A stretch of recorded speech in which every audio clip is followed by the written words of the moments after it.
Across the vast emptiness of space, two mighty civilizations had fought for longer than most species existed. The Veridon Collective, with their crystalline ships that bent light around them, battled the astral hegemony, whose vessels seemed to phase between dimensions. For 800,000 years, these powers had waged a war that consumed entire star systems. Commander Han stood at the viewport of Observation Station Epsilon 12, located in what both warring factions recognized as neutral territory. His weathered face reflected in the reinforced glass as he watched distant flashes of light. Another battle, another world dying. "Sir, sensors detect fusion cascade reactions in the Orion arm," reported Officer G, her eyes not leaving her monitor. "Pattern matches standard Veridon planet cleansing protocol." Han nodded silently. He had served on this station for 20 years, watching the same patterns repeat with frightening consistency. The war had long ago stopped being about ideology or resources. It had become ritual, tradition, an endless dance of death that neither side remembered how to stop. "Casualties?" he asked, knowing the answer would be the same as always. "Initial estimates suggest 3 billion sentient beings," G responded, her voice flat from years of delivering similar reports. The hegemony evacuation fleet was intercepted. The station's small crew had become numb to such numbers. Their job was merely to observe and record, maintaining the delicate neutrality agreement that kept their small sector of space safe. Within this protected bubble, several developing worlds continued their evolution, oblivious to the cosmic horror surrounding them. One such world, a blue-green planet called Earth, had recently discovered radio technology. Han occasionally listened to their primitive broadcasts, finding their innocence both charming and tragic. They had no idea what awaited them among the stars. "Commander, incoming transmission from Central Command," called Communications Officer Ryu from his station. "Priority Alpha." Han moved to the secure terminal, placing his palm on the biometric scanner. The screen illuminated with the stern face of Admiral Moon. "Commander Han, status report on Sector 7G," the Admiral demanded without greeting. "The conflict has expanded into the Orion systems as predicted," Han replied. "Veridon forces have employed antimatter weaponry against 3 inhabited worlds. The hegemony is likely to respond with temporal distortion attacks within the next cycle." Admiral Moon's expression didn't change. "And the containment field around the developing systems?" "Holding stable. The primitive worlds remain unaware of the conflict." The rules of engagement that had evolved over millennia were complex and contradictory, but one principle remained constant: developing species were to be left alone until they achieved interstellar capability. Both the Veridon and the hegemony had once been such species, before they were drawn into the ancient conflict. After the transmission ended, Han returned to the viewport. The flashes had stopped, that battle was over. Somewhere out there, survivors would be searching through rubble, burying their dead, and plotting revenge. The cycle would continue as it had for 800 millennia. "Sir," G called out suddenly, "I'm detecting unusual energy signatures from Sol 3. Earth." Han moved quickly to her station and examined the readings. The humans had achieved a technological breakthrough decades ahead of predictions. They had split the atom. "Log it," Han ordered. "But classify as non-significant to the conflict parameters." Perhaps it was against protocol, but Han felt protective of these humans. They still had time before they would be noticed by the warring factions. Time to either prepare or, if they were wise, to find a way to hide. As he watched the distant star that warmed Earth, Han wondered if humans might someday bring fresh perspective to this ancient, feudal war. All new species were eventually forced to choose sides or be destroyed. That was the reality of the galaxy they would inherit. But something about these humans seemed different. They evolved quickly, adapted rapidly. Han had studied their brief history with fascination. They fought their own wars, yes, but they also made peace. Perhaps, he thought, as another distant world died in fire, perhaps someday they might see what 800,000 years of hatred had blinded everyone else to. The Great Hall of Earth's United Defense Council hummed with excitement. 50 years had passed since humanity had discovered the ancient war raging among the stars. At first, they had hidden, developing their technology in secret while watching the distant flashes of battles. Captain Du stood before the massive viewscreen, her uniform crisp despite the 18-hour shift she had just completed. The image showed her ship, the USS Stardestroyer, floating in Earth's orbit. It was humanity's greatest achievement, sleek, dark, and unlike any vessel the galaxy had ever seen. The final tests are complete, she announced to the assembled leaders. Our FTL drive works better than we hoped.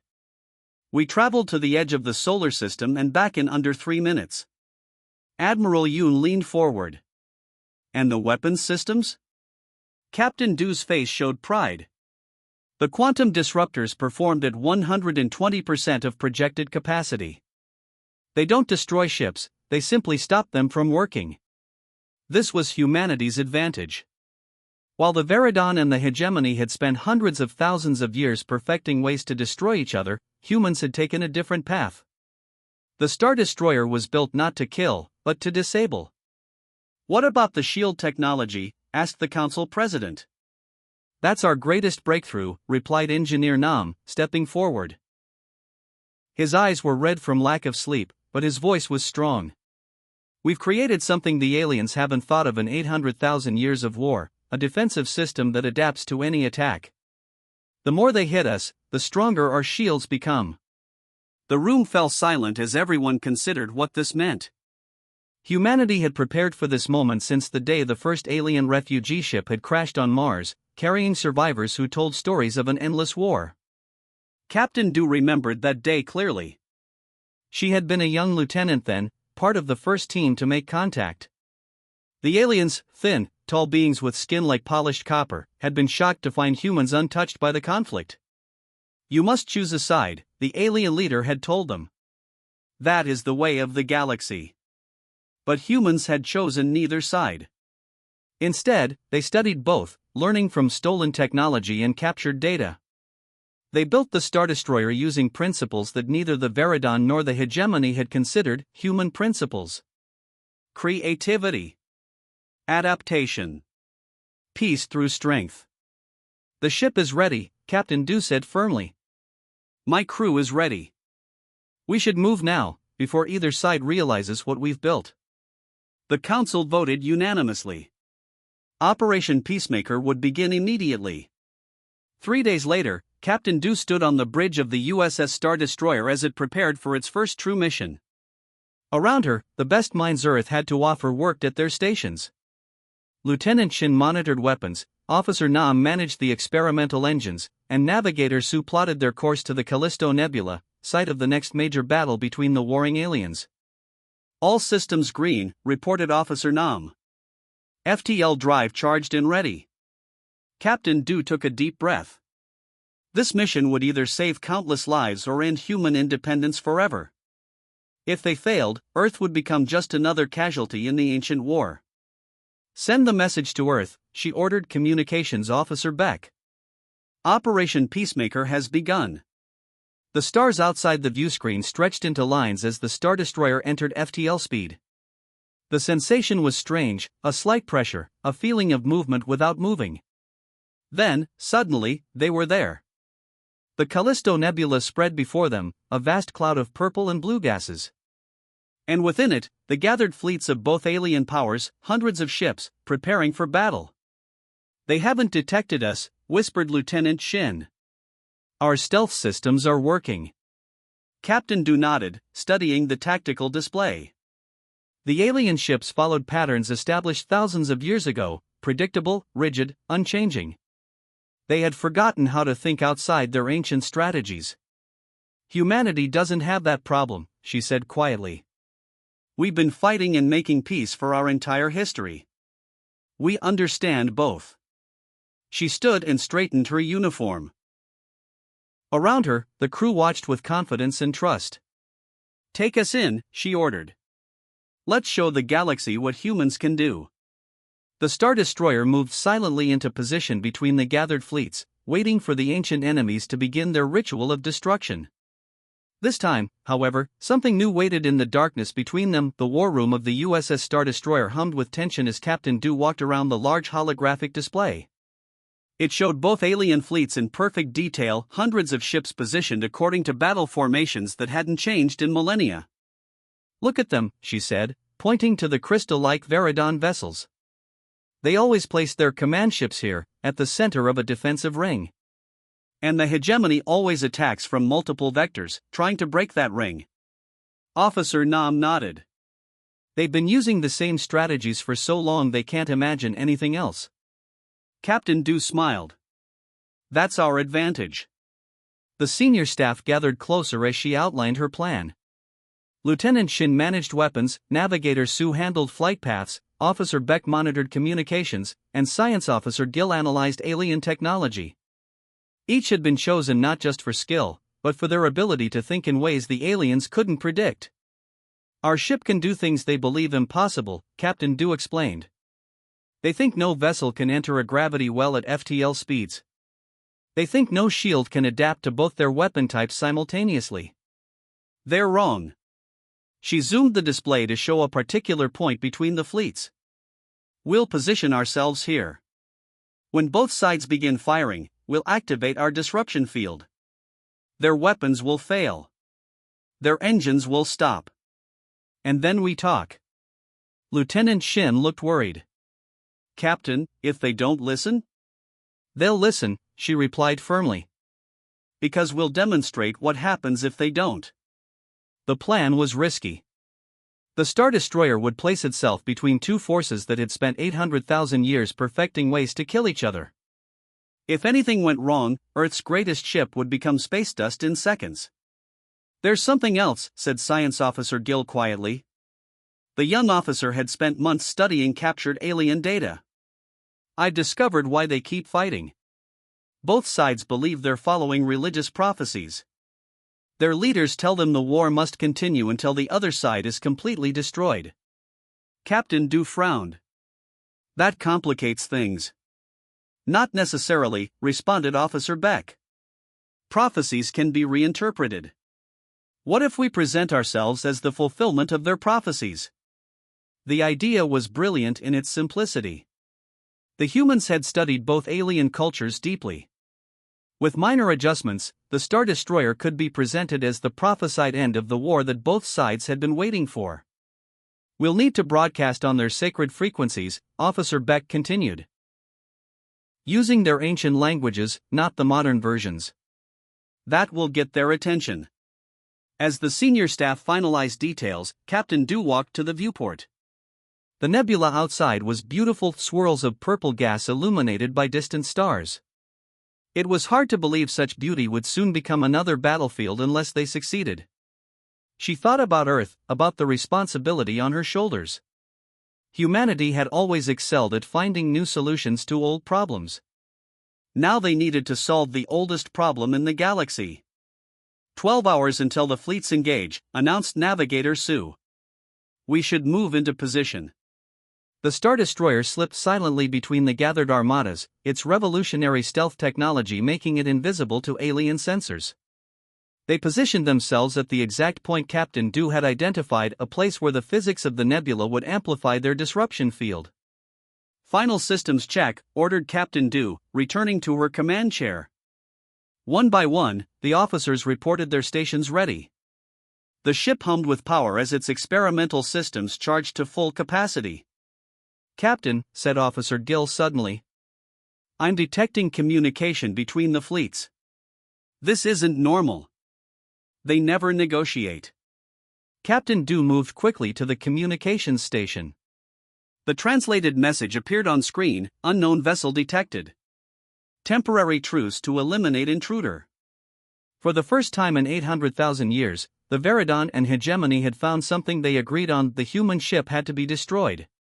They've spotted us, said Lieutenant Shin, voice tense. How is that possible? Captain Du remained calm. It changes nothing. In fact, it makes things simpler. Prepare primary systems. If they want to see what we can do, we'll show them. The bridge crew worked with focused intensity as both alien fleets changed formation, turning their weapons toward the Star Destroyer. All hands, battle stations, Captain Du announced shipwide. The war ends today, one way or another. As the first alien weapons fire approached, Navigator Su looked up from his console. Captain, what if we fail? Captain Du watched the incoming attack with steady eyes. We won't.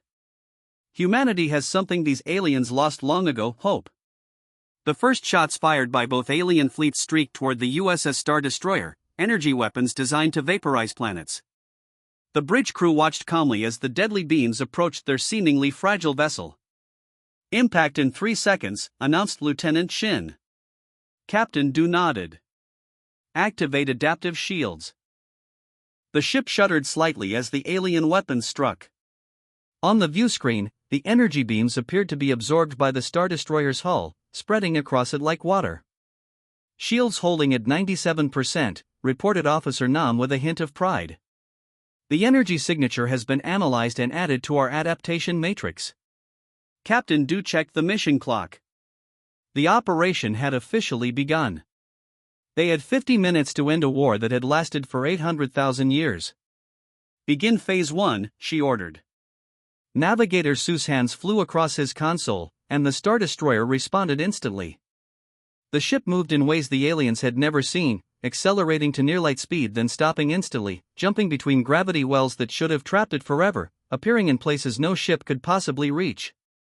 The aliens are confused, said Officer Gill, monitoring enemy communications.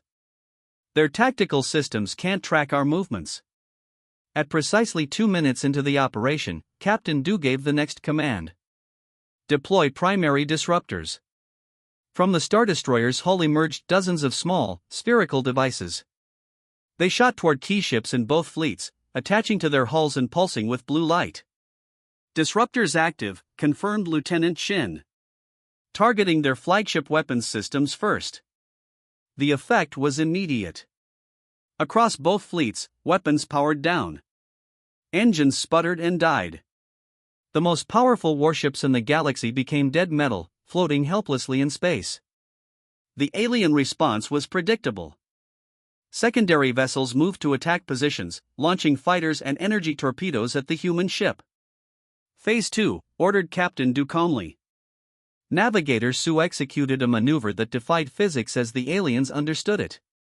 The Star Destroyer appeared to fold space around itself, vanishing from its position and reappearing between the two largest remaining enemy vessels. Broadcast the message, Captain Du said to Officer Beck. All frequencies, all languages. Captain Du's voice echoed across every ship in both fleets. This is Captain Du of the Earth vessel Star Destroyer. Your war ends today. We offer peace, but will enforce it if necessary. You have 10 minutes to respond. The aliens responded with more attacks. A Veridon cruiser launched a weapon designed to create a temporary black hole. 3 hegemony destroyers fired phase cannons that could disintegrate matter at the atomic level. Evasive pattern Delta, ordered Captain Du.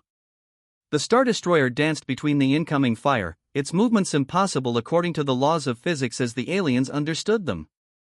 When it couldn't dodge, its shields absorbed the energy, growing stronger with each hit. 20 minutes into the operation, the first alien commander made contact. We will never surrender, the Veridon admiral declared, his crystalline features rigid with anger. This war is our purpose. Then watch, replied Captain Du. She nodded to Lieutenant Shin, who activated the ship's main weapon. A pulse of energy shot from the Star Destroyer toward a small, uninhabited moon. The pulse hit, and for a moment nothing happened.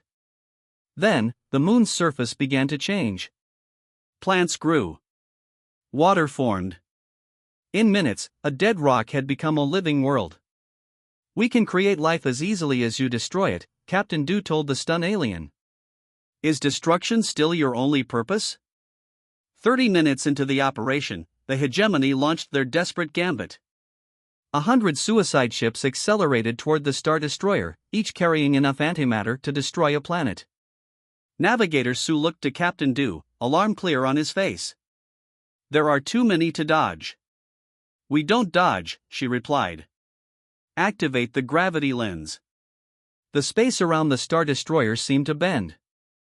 The approaching ships slowed, then stopped, caught in an artificial gravity field beyond their understanding.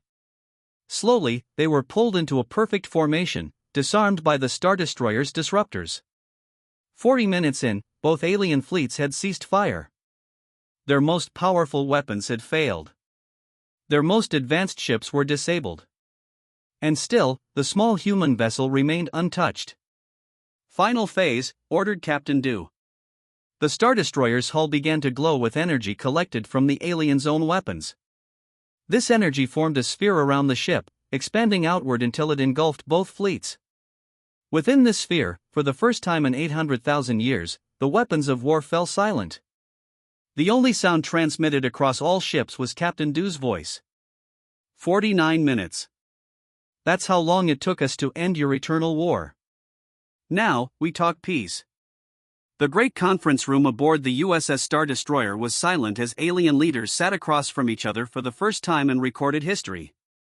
The Veridon Supreme Chancellor, his crystalline form shimmering under the lights, avoided looking directly at the astral hegemony's High Commander, whose shifting form seemed to exist in multiple dimensions at once. Between them stood Captain Du, smaller than either alien but commanding the room with her presence. Behind her, the vast viewport showed hundreds of disabled warships floating peacefully in formation, a sight unseen for 800 millennia. "The terms are simple," Captain Du said, placing a small device on the table that projected the peace treaty in all languages. "All weapons of planetary destruction will be dismantled. Disputed territories will be jointly governed. And Earth will oversee the transition." The Veridon Chancellor's voice was like crystal chimes. "You ask us to end a war that has defined our existence. Our prophecies say it must continue until one side is victorious." "Your prophecies," responded Captain Du calmly, "also speak of a force that would come from beyond to bring balance. We are that force." Science Officer Gill stepped forward. "We've studied your oldest texts. The prophecies don't demand destruction, they promise resolution." "There's a difference." The High Commander's multi-toned voice vibrated through the room. "How can beings so young understand wars so old? Your species was swinging from trees when this conflict began." "That's exactly why we can help," said Officer Nam. "We have no ancient hatred. We see solutions where you see only patterns of war." Captain Du activated another display showing the previously barren moon the Star Destroyer had transformed. Already, simple ecosystems were forming on its surface. "For 800,000 years, you've perfected destruction," she said quietly. "We've focused on creation. Your weapons can destroy planets. Ours can heal them." The alien leaders exchanged glances. For the first time, uncertainty showed in their ancient eyes. "How do we know you won't simply conquer us both?" asked the Chancellor. "Your technology clearly surpasses ours." Captain Du smiled. "Because we could have destroyed you already, but chose not to. Earth doesn't want an empire. We want peace." As the negotiations continued, Lieutenant Shin monitored security from his station on the bridge. "I still can't believe it's happening," he said to Navigator Sue. "Actual peace talks." Sue nodded. "Did you see their faces when the captain activated the matter reorganizer? 800,000 years of war, and they never thought to use energy to create instead of destroy." On thousands of worlds across the galaxy, beings of all species watched as the news spread. The eternal war was ending. Ships that had fired on each other for millennia now floated side by side, powerless but intact. The mysterious human vessel had done what countless generations had thought impossible. 3 days later, Captain Du watched as the alien leaders signed the Treaty of Earth. Their hands, one crystalline, one slightly out of phase with normal space, pressed thumbprints onto the document simultaneously. "The war is over," she announced, her words transmitted to every world in both former empires. "Today begins the great rebuilding." Outside the Star Destroyer, the first joint Veridon hegemony vessel approached, a ship designed not for war but for healing damaged worlds.